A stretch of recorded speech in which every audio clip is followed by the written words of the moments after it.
Headlines 24 में आपका स्वागत है। मैं हूं शहाना खान। आगे शुरू करते हैं आज की हेडलाइंस के साथ। उत्तर प्रदेश के सिनेमा घरों को 6 महीने के लिए लाइसेंस फी की छूट। समाजवादी पार्टी के नेता मुलायम सिंह यादव हुए कोरोना संक्रमित। पंजाब ने नए कृषि कानूनों को बेअसर करने के लिए योजना बनाई, ऐसा करने वाला पहला राज्य। जीडीपी पर आईएमएफ के ताजा अनुमान से भारतीयों को क्यों चिंतित होना चाहिए। दिल्ली में प्रदूषण कम करने की कवायदें शुरू। आज से पहले आदेश तक बैन हुए जनरेटर। तनिष्क के समर्थन में आए विज्ञापन संघ डराने वाले व्यवहार पर कार्रवाई की मांग की। आईफोन 12 एप्पल ने आईफोन के 4 नए मॉडल लॉन्च किए। यूरोप में तेजी से बढ़ रहे कोरोना के मामले, फिर से सख्ती। और 72% भारतीय अमेरिकी जो बाइडेन के लिए वोट करने की सोच रहे हैं। आइए अब देखते हैं खबरें विस्तार से। देश में कोरोना का कहर कम नहीं हो रहा। उत्तर प्रदेश के पूर्व मुख्यमंत्री और समाजवादी पार्टी के नेता मुलायम सिंह यादव भी कोरोना संक्रमित हो गए हैं। मुलायम सिंह यादव के पुत्र और उत्तर प्रदेश के पूर्व मुख्यमंत्री अखिलेश यादव ने ट्वीट कर इसकी जानकारी दी है। अखिलेश यादव ने लिखा है, माननीय नेताजी का स्वास्थ्य स्थिर है। कोरोना पॉजिटिव होने पर गुड़गांव के मेदांता में उन्हें स्वास्थ्य लाभ के लिए भर्ती कराया गया था। हम वरिष्ठ डॉक्टरों के नियंत्रण संपर्क में हैं और समय समय पर सूचित करते रहेंगे। मनोरंजन उद्योग को एक बड़ी राहत देते हुए उत्तर प्रदेश सरकार ने राज्य के सिनेमा घरों को लाइसेंस फी में छूट देने का फैसला किया है। समाचार एजेंसी पीटीआई के मुताबिक मुख्यमंत्री योगी आदित्यनाथ ने बुधवार को इस बारे में घोषणा की। राज्य सरकार के फैसले के अनुसार मल्टीप्लेक्स और सिनेमा घरों को 1 अप्रैल से 30 सितंबर तक की अवधि के लिए लाइसेंस फी की छूट दी गई है। सरकारी प्रवक्ता ने बताया कि कोरोना लॉकडाउन के कारण मल्टीप्लेक्स और सिनेमा घर इस दौरान बंद थे और इस छूट से थिएटर के मालिक को बड़ी राहत मिलेगी। मुख्यमंत्री ने कहा कि उत्तर प्रदेश सिनेमा अधिनियम 1955 की धारा 10 के तहत ये छूट दी गई है। राज्य सरकार ने सिनेमा घरों को कोविड-19 प्रोटोकॉल की कुछ शर्तों के साथ 15 अक्टूबर से खोले जाने की इजाजत दे दी है।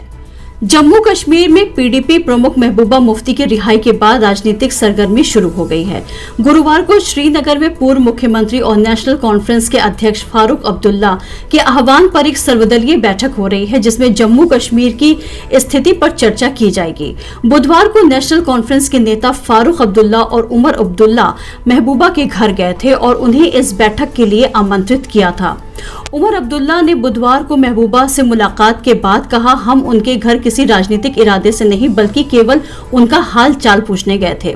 गुरुवार की बैठक में मौजूदा राजनीतिक हालात की समीक्षा की जाएगी और घोषणा पत्र के आगामी एजेंडे के बारे में भी चर्चा की जाएगी।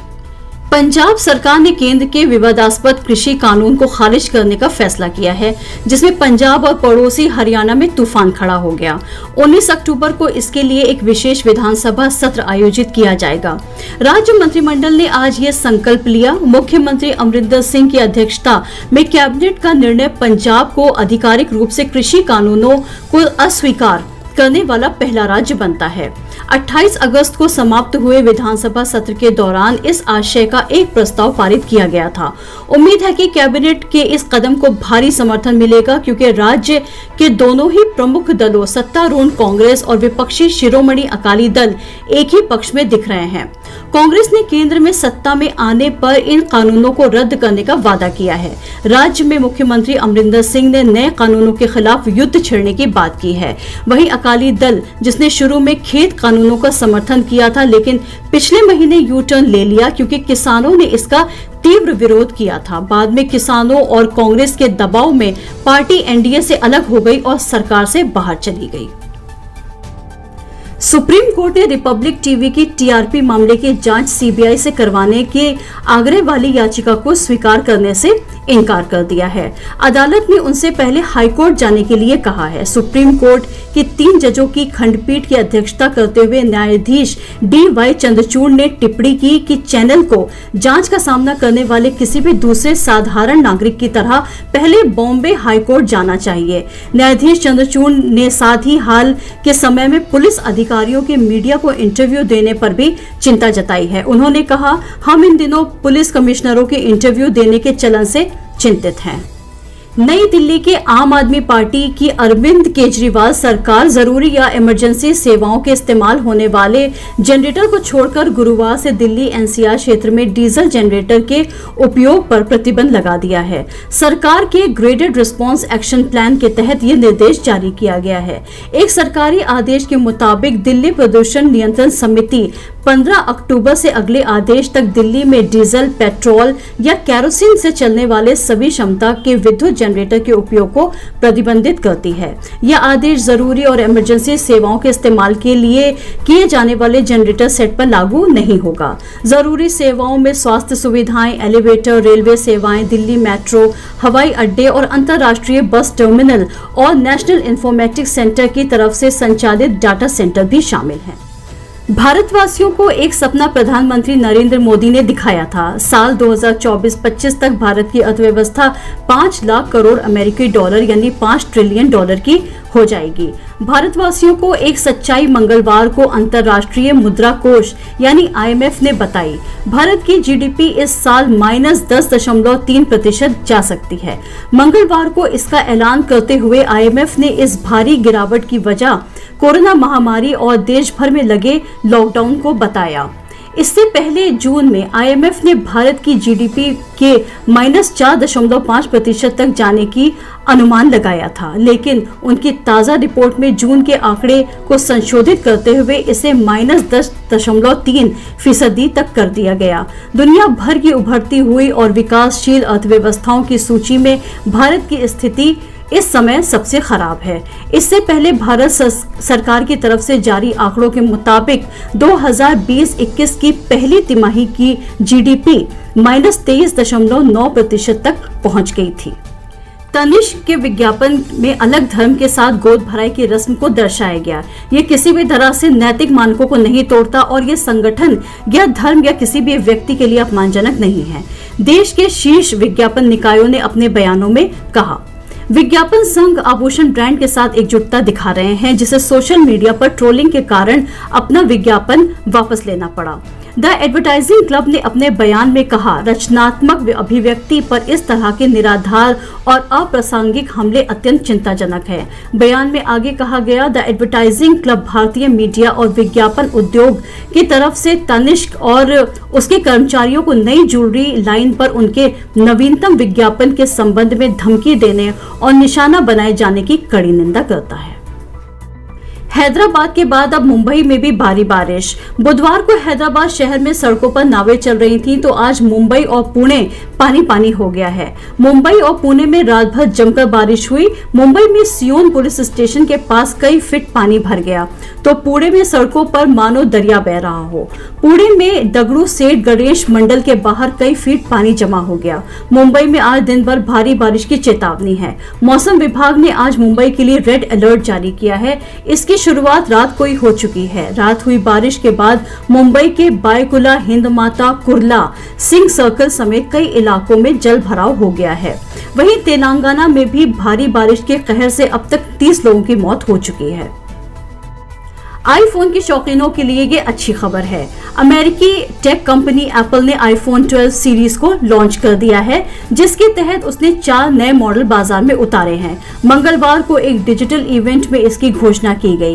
एप्पल ने इस बात की पुष्टि की है कि आईफोन 12 के हैंडसेट 5G नेटवर्क से लैस होंगे। एप्पल प्रमुख टिम कुक ने कहा, हम आईफोन के अपने पूरे लाइनअप में 5G ला रहे हैं। यह आईफोन के लिए एक नया युग की शुरुआत है।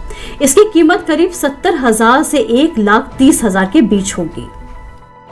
पेड़ को गले लगाने वाली बाघिन की छुपे कैमरे से ली गई तस्वीर ने जीता अवार्ड। अगर आप दुनिया के दुर्लभतम जीवों में से किसी एक की तस्वीर खींचना चाहते हैं, तो आपको अपने फन में माहिर होने के साथ ही साथ बेहद खुशकिस्मत होने की भी जरूरत पड़ती है।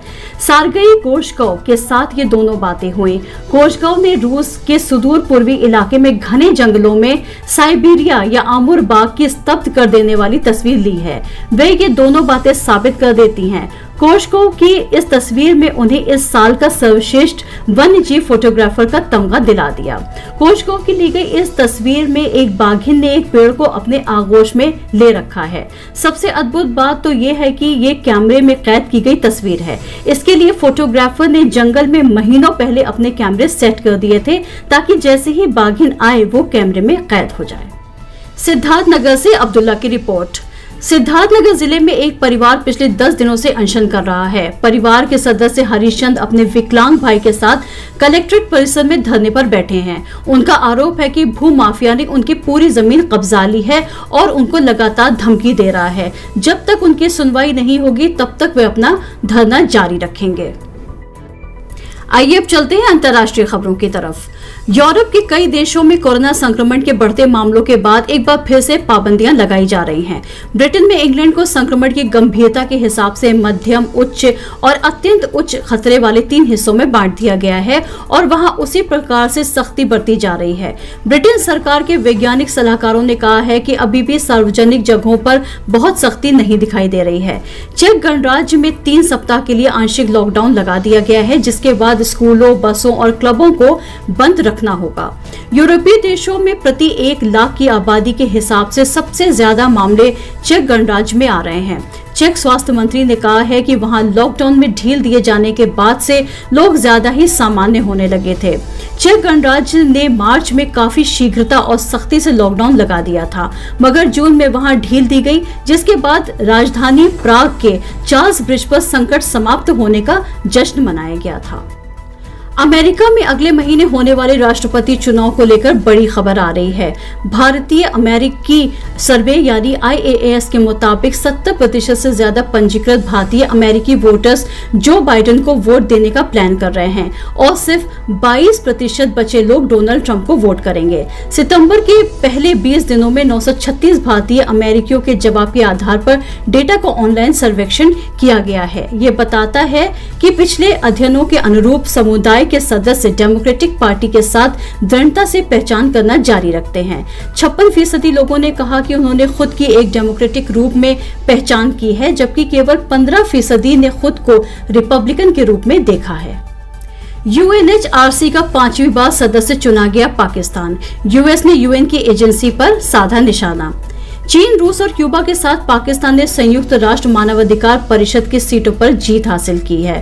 पाकिस्तान की ये जीत मानवाधिकार के मामले में उनके खराब रिकॉर्ड के बावजूद मिली। संयुक्त राष्ट्र महासभा में गुप्त मतदान में पाकिस्तान को 169 मत मिले। पाकिस्तान के बाद उज्बेकिस्तान को 164, नेपाल को 150 और चीन को 139 मत मिले। 193 सदस्य महासभा में सऊदी अरब को केवल 90 वोट मिल पाया और इस दौड़ में बाहर हो गया। चीन, रूस और पाकिस्तान के चुने जाने के बाद अमेरिकी विदेश मंत्री माइक पोम्पियो ने UNHRC पर निशाना साधा। उन्होंने कहा कि मानवाधिकारों के प्रति अमेरिका की प्रतिद्वंदिता शब्दों से कहीं अधिक है। हमने म्यांमार, ईरान और अन्य जगहों पर मानवाधिकार हनन करने वालों की पहचान की है और उन्हें दंडित किया है।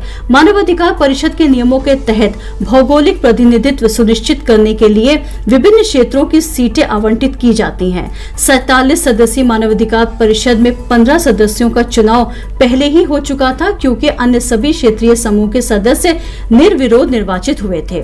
2006 में HRC की स्थापना के बाद ये 5वीं बार है जब पाकिस्तान को संयुक्त राष्ट्र की मानवाधिकार एजेंसी के लिए चुना गया है।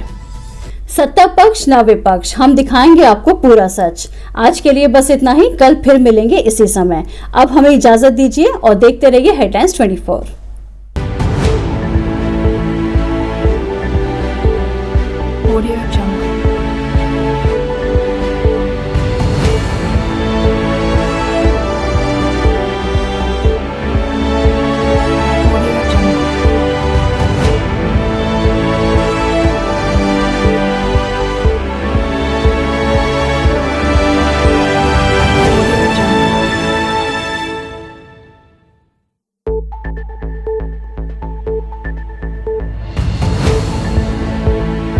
Audio Jungle.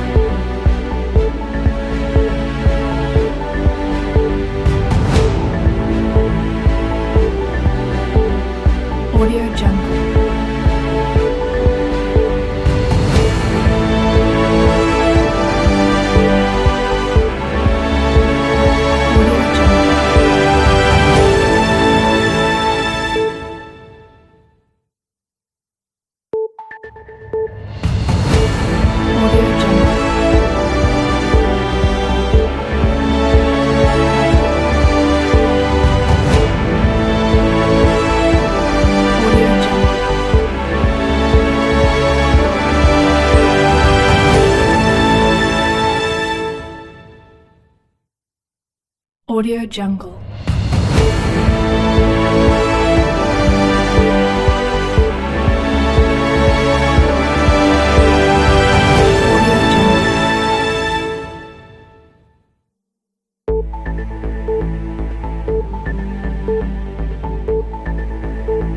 Audio Jungle.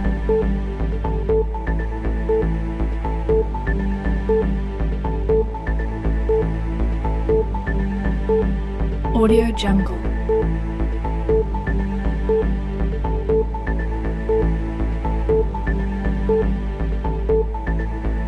Audio Jungle.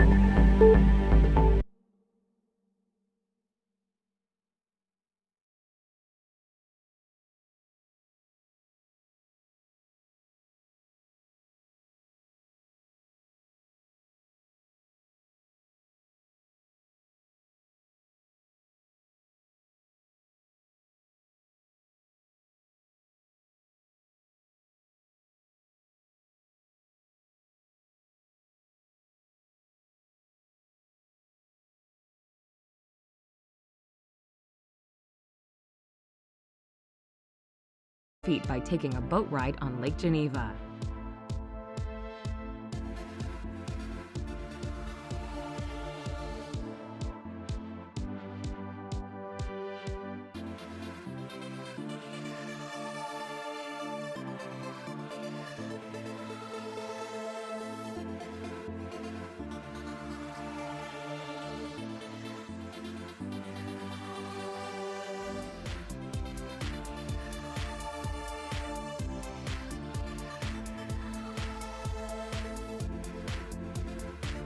Switzerland's largest city, Zurich, will appeal to travelers with an interest in culture, since it boasts more than 50 museums and over 100 art galleries. When visitors get tired of shopping for internationally famous Swiss brand-name goods, they can take a boat ride on Lake Zurich or go hiking in the nearby mountains. The city also boasts an impressive number of clubs for travelers who enjoy going out at night. Not to be missed is the Swiss National Museum, located in a fairy tale castle. It is dedicated to Switzerland's cultural history.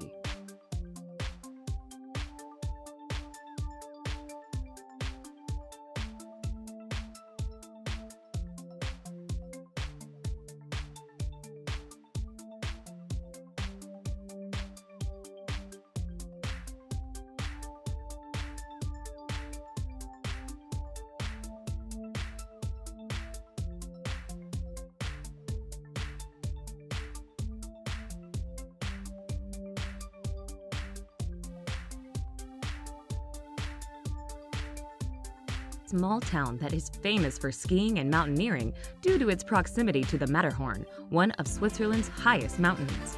Cable cars whisk skiers up surrounding mountains in the winter and hikers in the summer. Zermatt is a good town for walking to various sites, since gasoline-driven vehicles are not permitted. Any vehicles within the city limits must be battery-operated. Fortunately, for visitors, it takes 30 minutes or less to walk between sites. The town is accessible via scenic train routes that connect it with the outside world.